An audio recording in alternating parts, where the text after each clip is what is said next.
My name is Trimpin, so I'm here to install the Nancarrow Percussion Orchestra, which is quite a large installation because there's all the original percussion instruments used in this installation, which was originally meant to be functioning 60 years ago when Nancarrow was starting to collect and build all these percussion instruments. So this idea, when this idea came up, or immediately I saw these instruments in this vault kind of abandoned and in a terrible condition, I always thought this would be a perfect way to get these instruments out of there and recreate this.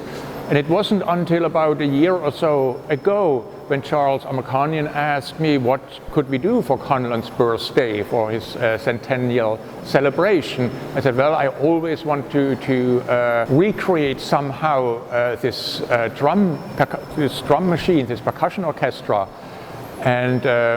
And from this moment on, the idea came up, okay, let's find some fundings, let's find a place, let's find a way to celebrate the 100th birthday and put this machine back together. Of course, when I arrived in Mexico this summer, I realized it's just falling apart because the termites was eating through everything. So all the framework he was building, I had completely to reconstruct and rebuild new because they was completely destroyed.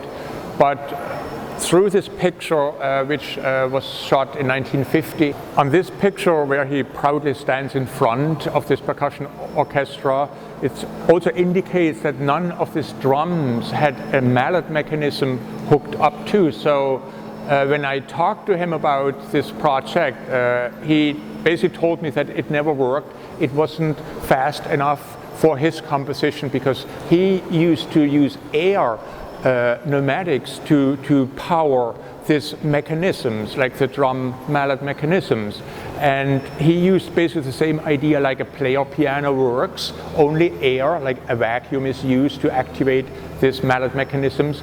And he had to run a lot of air hoses from the main player piano to all the different drums, and it was just not fast enough because the air took a while to travel, and of course 60 years later we are not using air to power his drum machine.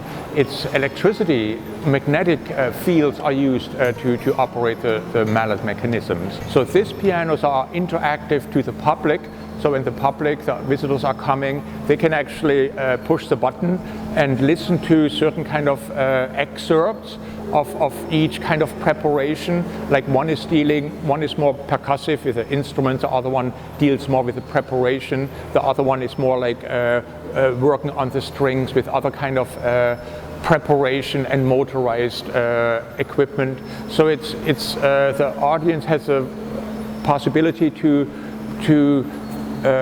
be introduced to an idea which goes way back, like 50, 60 years ago when John Cage and Nancarrow started to prepare piano.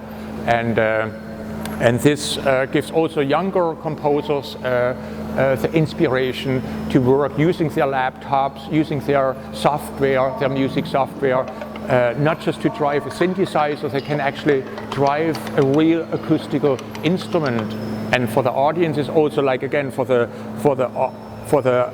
eyes and ears experience to see where the sound is coming from. It's not coming from headphones, it's not coming from an artificial source, it's actually coming from this physical instrument.